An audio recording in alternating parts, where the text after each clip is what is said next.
In this very room is where the Cubs will make the 23rd selection in the 2026 first-year player draft. To navigate me through the room, I have the captain of the proverbial ship. His name is Dan Kantrovitz. He's the VP of Scouting. Dan, a couple days out, how are you feeling?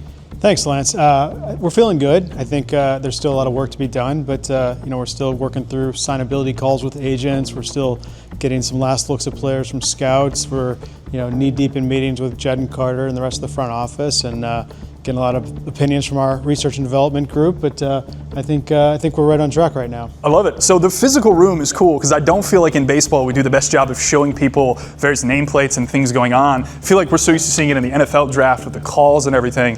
But walk me through the seating arrangement first off. So you're going to navigate us back to this corner where you sit alongside some of the executive leadership, some of the scouting leadership.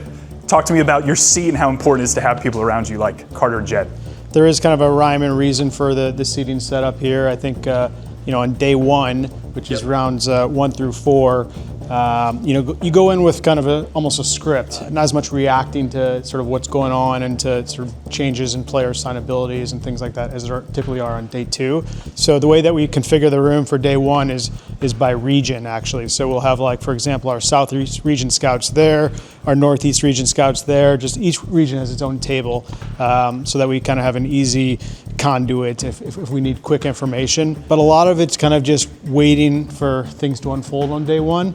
Obviously, there's a lot of sidebar conversations with Jed and Carter, our amateur scouting staff with Kenta, Scotty, Ben, and Michael, and then a lot of going out of the room and having calls with agents and whatnot. And then as we flip day 2 unfolds, the seating configuration then changes because the need to sort of get information quicker from certain areas scouts becomes a little bit more critical, and then it becomes, I think, what you probably imagine a draft room feels like. Day 1 is more just a lot of hurry up and wait, whereas day 2 it ends up getting pretty quick.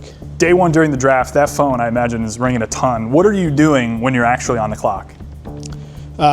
So when somebody calls on day 1, it's usually an agent with a change in a player's signability number and saying, hey, we talked about this guy. Maybe the agent has a feel that player's market might be sliding, thinks we could be a good fit, and gives us an update on what that number might be.